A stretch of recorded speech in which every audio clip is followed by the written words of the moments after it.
ہم حیدرآباد کی کچی اور تنگ گلیوں سے گزرتے ہوئے اس علاقے میں جا پہنچے جہاں ایک پرانا قبرستان تھا۔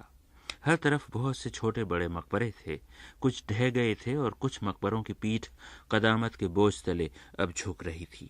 بالآخر ہم ایک چھوٹے سے سالم اور ثابت مقبرے میں داخل ہوئے۔ درمیان میں کسی دکنی شہزادی کی قبر تھی جس پر سبز ریشمی چادر پڑی تھی اور اطراف میں دیواروں کے ساتھ ساتھ پرانی کتابیں چنی تھیں۔ یہ سید محمد عبدالرزاق عرشی صاحب کا کتب خانہ تھا۔ مقبرہ بھی قدیم ہے، کتابیں بھی پرانی ہیں اور خود عرشی صاحب بھی ضعیف ہیں۔ ان سے گفتگو ہوئی تو خود عرشی صاحب کی ذات گرامی اور شخصیت اس کتب خانے کی سب سے دلچسپ کتاب ثابت ہوئی۔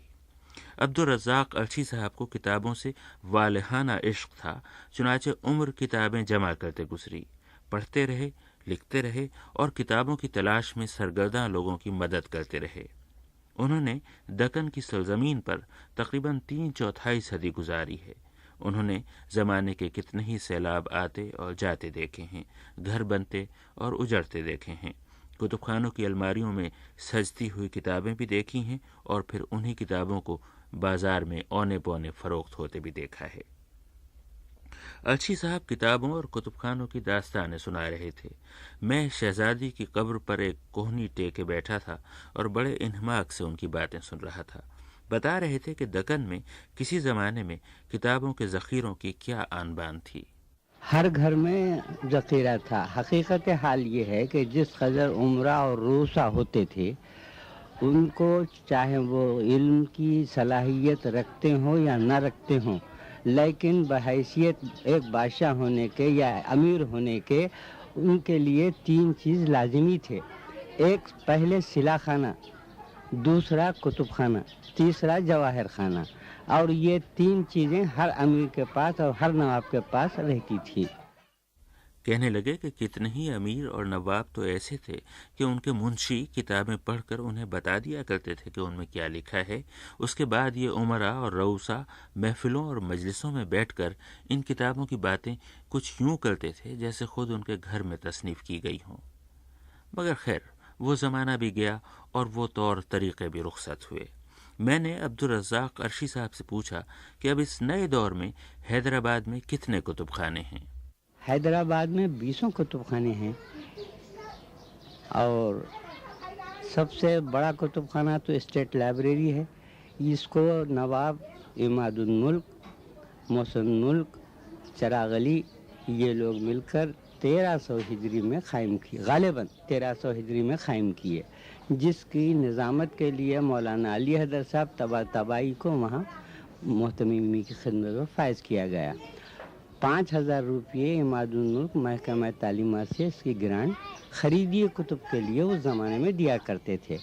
رفتہ رفتہ رفتہ رفتہ جب ہمارا دور آیا، کتب خانہ آصفیہ جب نئے پل کے پاس بنا اور عابد شاہ سے برخاست ہوا، تو اعلیٰ حضرت سے نواب ضیاء جنگ بہادر چونکہ صدر کتب خانہ تھے، ان سے اور حیدری صاحب سے کہہ کر 75,000 روپئے تک اس کا گرانٹ منظور کرائے، جس میں 50,000 روپئے صرف اردو، فارسی، عربی کے لیے اور 25,000 انگریزی کے شعبے کے لیے مقرر کیے گئے تھے، اور وہ خریدی برابر کئی زمانے تک جاری رہی۔ جس قدر بھی حیدرآباد کے نادر و کمیاب کتب خانے تھے، چونکہ نواب ضیاء جنگ بہادر حیدرآباد ہی کے ایک ممتاز گھرانے سے اور اہل علم کے گھرانے سے تھے، اس اعتبار سے جن کے پاس جو ذخیرہ ہوتا تھا وہ نواب صاحب کے توسط سے کتب خانے آصفیہ میں آتا اور کتب خانے آصفیہ میں خریدا جاتا تھا۔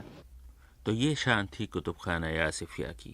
سن 1891 میں یہ آصف جاہی دور کا یادگار مینار بن کر ابھرا، حکومت آصفیہ کا عوامی کتب خانہ قرار پایا۔ نواب عماد الملک، مولوی چراغ علی اور مولوی محب حسین جیسے ذی علم حضرات کے ذاتی کتب خانے اٹھ کر اس عظیم الشان لائبریری میں آ گئے۔ دیکھتے ہی دیکھتے اس میں 2 لاکھ کتابیں جمع ہو گئیں، جن میں 16,000 سے زیادہ قلمی نسخے تھے، اور قلمی نسخے بھی ایسے کہ ان میں قطب شاہی، عادل شاہی اور آصف جاہی دور کے ادیبوں اور شاعروں کی تصانیف بھری پڑی تھیں۔ غالب اور میر کی تحریریں بھی ملتی تھیں، اور عربی، فارسی اور اردو کا کوئی موضوع ایسا نہ تھا جس کی کتابیں کتب خانہ آصفیہ کی الماریوں میں موتیوں کی طرح جھلملاتی نہ ہوں۔ آج بھی اس کتب خانے کی شاندار عمارت کے گنبد اور محرابیں سامنے بہتے ہوئے دریا میں اپنا عکس دیکھا کرتے ہیں۔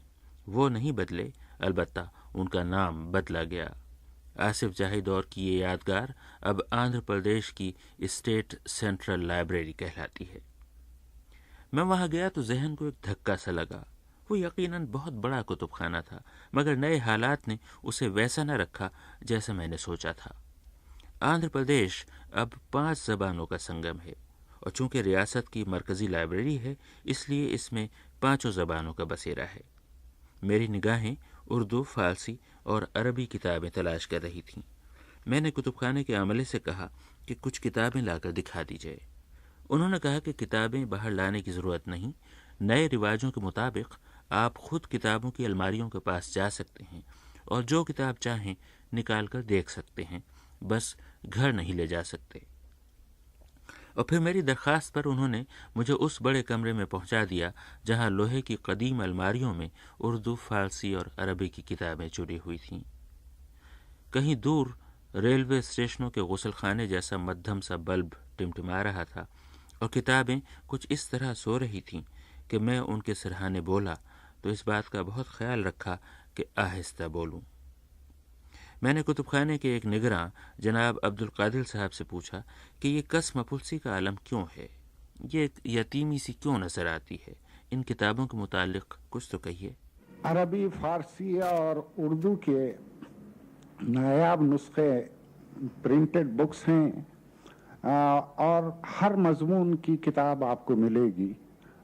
بعض تو نایاب نسخے ہی ہیں اور بہت قدیم نسخے ہیں، 200 سال، جیسے پہلے عرض کیا 200 سال پرانے، لیکن چونکہ عربی اور فارسی کا کوئی قابل آدمی نہیں ہے کہ اس سیکشن کو ڈیل کرے۔ گورنمنٹ چاہتی ہے کہ کوئی اپائنٹمنٹ ہو، لیکن آج کل عرب کنٹریز میں عربی نوئنگ لوگ آسانی سے چلے جا رہے ہیں، چونکہ ان کو زیادہ تنخواہیں ملتی ہیں، یہاں پر سرکاری تنخواہیں کم ہیں، اس واسطے اس کا صحیح انتظام نہیں ہو سکا۔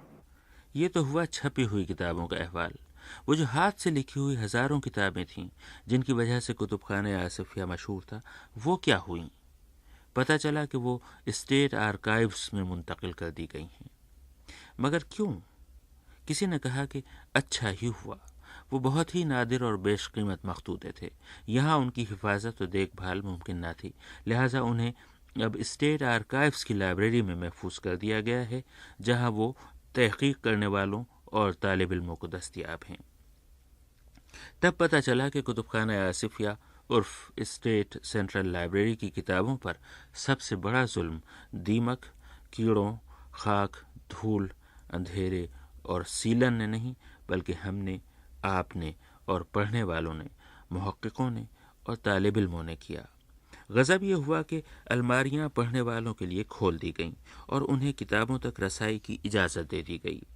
پہلے لوگ کاغذ قلم لے کر آتے تھے اور نوٹس بنا کر گھر لے جاتے تھے، اب وہ بلیڈ اور قینچیاں لے کر آنے لگے اور پرانی نایاب کتابوں کے تمام مطلوبہ صفحے کاٹ کاٹ کر گھر لے جانے لگے۔ بعض لوگ تو اپنے ظرف کے مطابق مطلوبہ صفحے نہیں بلکہ پوری کتابیں لے گئے۔ اس پر ہمیں پروفیسر گوپی چند نارنگ کی بات یاد آ گئی۔ ایک اور لائبریری ہے جو اس وقت میں کہوں گا کہ بہت ہی گوشہ گمنامی میں چلی گئی ہے، حیدرآباد میں بہت ہی اہمیت کی لائبریری ہے، وہ ہے آصفیہ لائبریری، اور اس کے ذخیرے بھی جن کے بارے میں آئے دن خبریں آتی ہیں کہ وہ خرد برد ہو رہے ہیں۔ ہم نے تصدیق کے لیے کتب خانے کے نگراں عبدالقادر صاحب سے پوچھا کہ کیا یہ صحیح ہے کہ کتابوں کے اوراق غائب ہو جاتے ہیں اور چور اب اتنے دلاور ہو گئے ہیں کہ پوری کتابیں آستینوں میں چھپا کر اپنے گھروں کو لے جاتے ہیں؟ یہ مرض تو عام ہے، ہر لائبریری میں یہ شکایت ملے گی آپ کو، اور پھر یہ نیا سسٹم، اوپن ایکسیس سسٹم، کہ ہر ریڈر اپنی کتاب جا کے شیلف سے لے۔ اصل بیماری یہ ہے، ہمارے لوگ اتنے تعلیم یافتہ نہیں ہیں کہ اس کی اہمیت کو محسوس کریں۔ ہمارے لائبریری اصول سے بک مس پلیز از لاسٹ، اور وہ مسئلہ ہر جگہ ہر لائبریری میں ہوتا ہے۔ اور چوری کا مسئلہ، جہاں تعلیم کم ہو، لوگوں کو وہ احساس نہ ہو، تو یہاں پر بھی جو ہے کافی چوریاں ہوتی ہیں اور مس پلیس ہوتی ہیں۔ ہزار کوشش کی جائے